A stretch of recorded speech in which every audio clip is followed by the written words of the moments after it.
नमस्कार साथियों, स्वागत है आप सभी का वाईफाई स्टडी 2.0 पर। मैं हूं अंकित अवस्थी, आप है मेरे साथ में। आज की एक महत्वपूर्ण खबर पर चर्चा करने के लिए एक विमान, लड़ाकू विमान पानी में जाकर गिरा।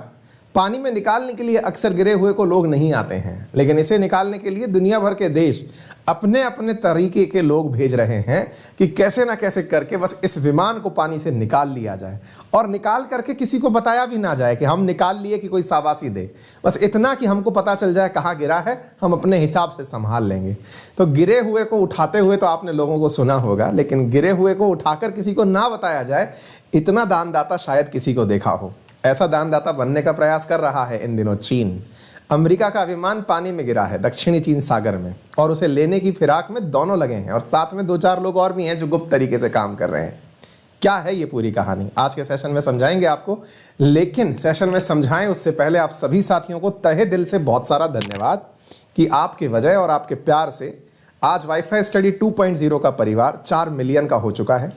कल सुबह रियल न्यूज़ एंड एनालिसिस, जो कि रोजाना सुबह 8:30 शुरू होता है, उसमें आपके साथ ही क्लास के दौरान सेलिब्रेशन किया जाएगा। आप सबसे अनुरोध है कि क्लास के दौरान बने रहें और इस सेलिब्रेशन को, इस मोमेंट को यादगार बनाएं। तो चलिए शुरू करते हैं आज के सेशन को।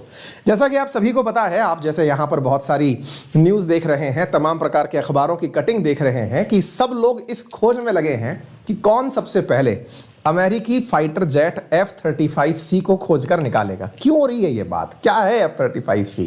चलिए आपको विस्तार पूर्वक बताते हैं। आप सभी को जब भी वर्ल्ड का मैप दिखाया जाता है, तो वर्ल्ड के मैप को देखते ही सबसे पहली जो दुनिया में सबसे विवादित जगहों में नजर आने वाली जगह है, वो दिखाई देती है दक्षिणी चीन सागर, साउथ चाइना सी, जिसे चीन अपना पूरी तरह से समझता है। वहां पर दुनिया का मसीहा बनने का प्रयास करता है अमेरिका साउथ चाइना सी में सामान्यतया अपने लड़ाकू फाइटर जेट को ले जाने वाले पानी के जहाज अपने नेवी के माध्यम से भेजता रहता है। इसी क्रम में इसने सबसे पहले एक जहाज भेजा जिसके ऊपर तमाम प्रकार के लड़ाकू वाहन खड़े रह सकते हैं। पानी का जहाज भेजा जिसका नाम बैनफोल्ड था। बैनफोल्ड बढ़िया से यहां पर दक्षिणी चीन सागर में अपना युद्ध अभ्यास वगैरह करके चला गया। कनाडा की उसके साथ आया और बढ़िया से युद्ध अभ्यास करके यहां से चला गया। लेकिन बैनफोल्ड के चले जाने के बाद में यहां पर आया कार्ल विल्सन अपने साथ लेकर आया 11 F-35C। इसकी तारीफ में खूब सारे कसीदे कसे जाएंगे, लेकिन थोड़ा माहौल बनने दीजिए। F-35C को लेकर के यहां पर पहुंचा कार्ल विल्सन, जो कि एक लड़ाकू जहाज नहीं बल्कि लड़ाकू जहाज कैरियर है।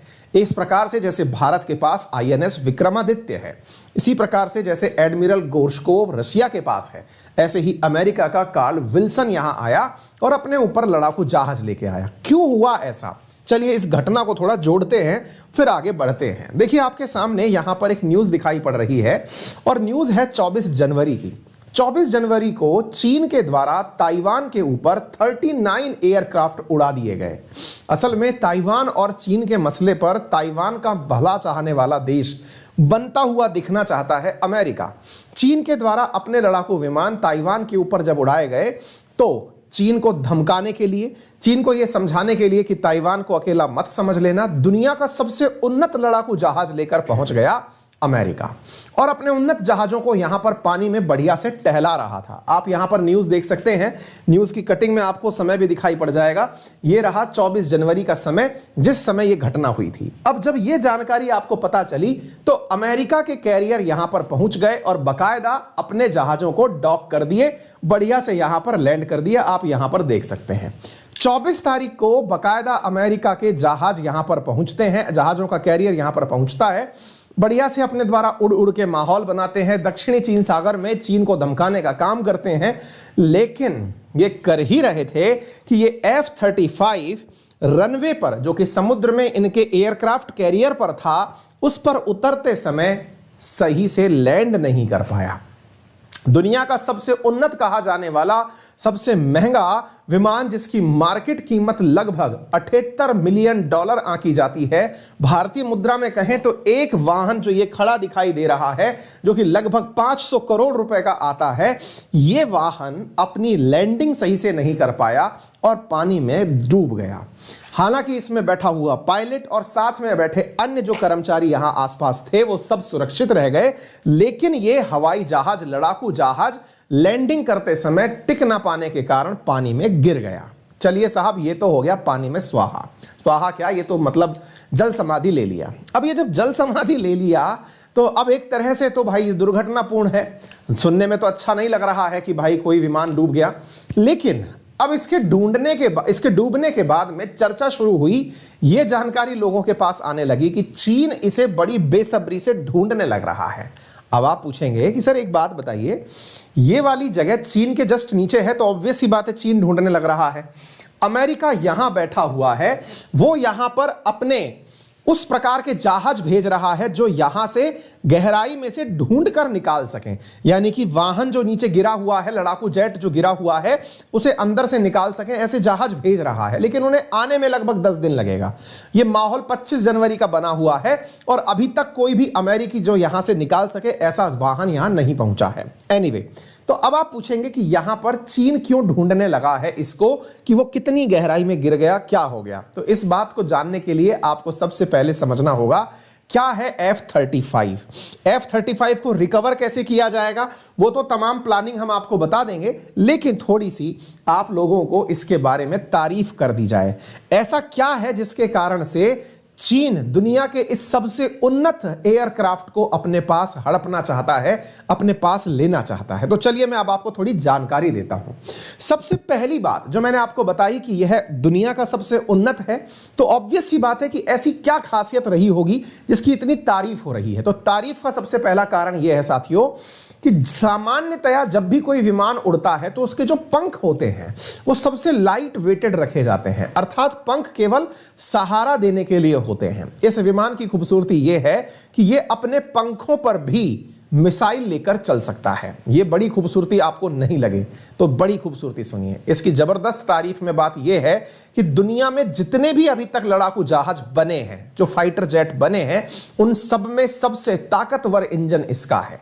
1.6 मैक की स्पीड से, यानी आवाज की गति से 1.5 गुना तेजी से उड़ सकने की क्षमता तो है ही, इसके साथ साथ एक बार अगर फ्यूल इसमें भर दिया जाए तो लगभग 2000 किलोमीटर तक एक ही गोल में जाने की क्षमता है, जो कि दुनिया के किसी भी अन्य लड़ाकू जहाज में नहीं है। चलिए, तो थोड़ी तारीफ आपको शायद कम लगी हो, इसकी और तारीफ में आपको जानकारी देते हैं। और तारीफ जो इसकी सबसे खतरनाक है वो ये है, यदि ये आपके देश में घुस भी जाए तो आपके घर में लगा हुआ, अपने देश में लगा हुआ जो रडार सिस्टम है, रेडियो डिटेक्शन एंड रेंजिंग, जिसके माध्यम से आप रेडिएशंस भेजकर पकड़ना चाहते हैं कि कोई दुश्मन का जहाज घुसकर के अंदर आ जाए तो आपको सूचना मिल जाए। तो जानकारी के लिए मैं बता दूं, इसमें सबसे उन्नत किस्म की स्टेल्थ टेक्नोलॉजी लगी है। स्टेल्थ टेक्नोलॉजी मेरे प्यारे साथियों, विमान में लगने वाली वो टेक्नोलॉजी है जिसके माध्यम से जमीन से आने वाली तमाम रेडियो वेव्स को विमान खुद में ही अवशोषित कर लेता है। वो वेव्स टकराकर वापस धरती पर नहीं आती, जिस वजह से आप लोगों को यह जानकर आश्चर्य होगा कि इसके बारे में किसी को पता ही नहीं चलता। यानी कि यह अपने आप में एक स्पाइंग भी, यानी कि जासूसी करने वाला भी लड़ाकू विमान है। चलिए, यह खूबसूरती भी इसकी थोड़ी कम ही रही, आपको इसके बारे में और बताते हैं। कहते हैं कि जासूसी के लिए जब यह किसी देश के ऊपर से चक्कर काटता है, आवाज से 1.5 गुना तेजी से उड़ते हुए जब यह चक्कर काटता है, तो चक्कर काटते समय दुनिया की सबसे खूबसूरत जो चीज है इसके पास वो ये है कि अपने द्वारा जो भी इसने डेटा कलेक्ट किया, उस कलेक्ट किए हुए डेटा को ये यूएस के कमांड ऑफिस में इमीडिएटली भेज सकता है। अर्थात इसका सैटेलाइट के साथ सामंजस्य दुनिया में सबसे उन्नत किस्म का है। कहने का अर्थ यह हुआ कि जब यह आपके ऊपर से उड़ता जा रहा है तो इसने जो भी आपकी इंफॉर्मेशन कैलकुलेट करी, उन इंफॉर्मेशंस को ले तो रहा ही है, उड़ते उड़ते इतने तेज गति से भी उन इंफॉर्मेशंस को हेडक्वार्टर तक भेजने की क्षमता ये रखता है। ये अपने आप में अद्भुत क्षमता है, जिसकी वजह से ये दुनिया के सबसे महत्वपूर्ण लड़ाकू वाहनों में कंसीडर किया जाता है। तो इसकी ये जो टेक्नोलॉजी है ना, जिसकी वजह से इसका कम्युनिकेशन इतना साउंड है कि ये जब उड़ रहा है तो अपनी सारी सूचनाएं साथ में फेंकता चल रहा है, यही टेक्नोलॉजी चीन लेना चाहता है। यानी यानी चीन का जो प्रयास है असल में वो इनके कम्युनिकेशन डिवाइसेस को कंट्रोल करना है, अर्थात वो ये जानना चाहता है कि इनके द्वारा यह महारत हासिल कैसे की गई। इसके कम्युनिकेशन का तोड़ ढूंढना चाहता है चीन, और इसीलिए उस तकनीक को खोजने के लिए इस विमान को खोजने निकल पड़ा है। अब आप पूछेंगे निकल पड़ा है तो कैसे खोजा जाएगा? तो टेक्निकली अगर हम बात करें तो जनाब आंसर बनता है कि इसे खोजने के लिए सबसे पहले तो इसके ब्लैक बॉक्स से निकलने वाली रेडिएशंस को ढूंढा जाएगा। लेकिन जनाब साउथ चाइना सी की कुछ कमजोरियां हैं। कमजोरियां ये हैं कि यहां पर बहुत गहरी गहरी खाइयां भी हैं। ऐसी खाइयों में अगर कहीं विमान गिर गया होगा तो काफी लंबा समय बीत चुका है इस घटना के लिए। आज आप 31 जनवरी में हैं, 6 दिन इसके डूबे हो चुके हैं। ऐसी स्थिति में वहां से निकलकर आने वाली जो रडार की रेडिएशंस हैं उनकी भी समय सीमा समाप्त हो चुकी होगी, क्योंकि 48 घंटे से ज्यादा ब्लैक बॉक्स से निकलने वाली रेडिएशंस भी बाहर नहीं आ पाती हैं।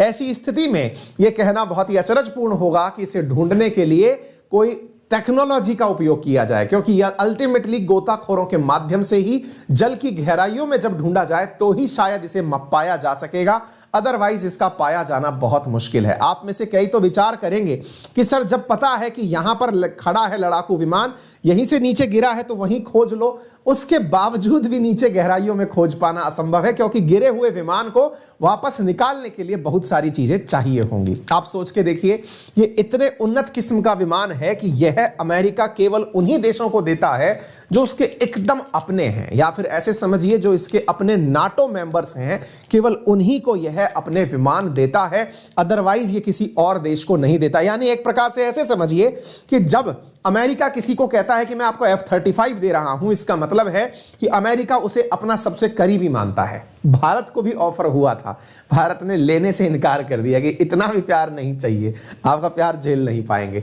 एनीवे, हाल ही में एक गल्फ के कंट्री ने भी मना किया है इनका यह विमान लेने से, क्योंकि बहुत महंगा है भाई। इतने में तो आदमी 2-2 विमान उड़ा ले, समझ रहे हैं आप?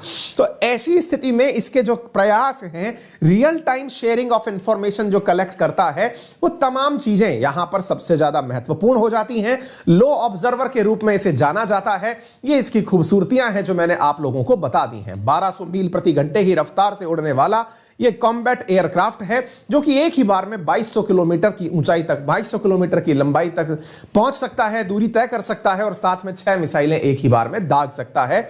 ये इसकी सारी खूबसूरतियां हैं। अगर रक्षा विशेषज्ञों की बात मानी जाए तो उनका कहना है कि ब्लैक बॉक्स की बैटरी तो अब तक डेड हो चुकी होगी, तो इस विमान का पता लगाने में काफी दिक्कतें होंगी। साथ में चीन ने भी कहा है कि हमको नेटवर्किंग क्षमता ही हासिल करनी थी। अमेरिका के लिए बहुत बड़ा झटका होगा, लेकिन अब हमने अपना इरादा त्याग दिया है। चाइनीज हैकर्स जो हैं वो लगातार इसको चुराने का प्रयास कर रहे थे। चीन का कहना है कि नहीं, अब हमारा इंटरेस्ट नहीं है, हमको इसका कम्युनिकेशन सिस्टम चुराने की जरूरत नहीं है। हालांकि ऐसा कहा जा रहा है कि चीन लगातार लॉकहीड मार्टिन, जिसने इस विमान का निर्माण किया है, उसके सख्त जो दस्तावेज हैं उनमें लगातार एंट्री के प्रयास कर रहा है। अगर आपको मालूम हो तो आज से 1 महीने पहले मैंने आपको यूएई की एक न्यूज पढ़ाई थी, जिसमें मैंने आपको बताया था कि यूएई ने हाल ही में अमेरिका को एक बड़ा झटका देते हुए $23 बिलियन में जो F-35 मिलने वाले थे वो लेने से इनकार कर दिया था, कि बोले भैया हमें नहीं चाहिए, बहुत महंगा पड़ेगा आपका प्यार। ऐसी स्थिति में जनाब यूएई ने भी इसके पीछे इनकार किया था। दुनिया इसको लेकर के अमेरिका की कठपुतली नहीं बनना चाहती, इस वजह से सामान्यतया लोग इसके खिलाफ इनकार करते हैं। तो देखना होगा किसे ये प्राप्त होता है। जैसे ही प्राप्त होगा हम आपको सूचनाएं देते रहेंगे। बाकी आप लोग मस्त रहें। रेफरल कोड अंकित 10 याद करें। आज रात 31 तारीख की रात 12 बजे तक अनअकैडमी के किसी भी सब्सक्रिप्शन पर अंकित अवस्थी के अंकित 10 रेफरल कोड से 20% का डिस्काउंट मिल रहा है। यानी कि अंकित 10 से 10 नहीं, अपितु 20% डिस्काउंट चल रहा है। यदि आप में से कोई भी महानुभाव हमारे साथ जुड़कर अनअकैडमी पर पढ़ना चाहता है तो जनाब आज ही सब्सक्रिप्शन अपना बुक कर ले।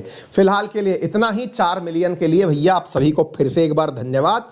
उपस्थित हो जाएं कल सुबह आरएनए के सेशन में। बढ़िया से केक काटेंगे हम, देखेंगे आप, स्वाद लेंगे आप, खाएंगे हम। धन्यवाद।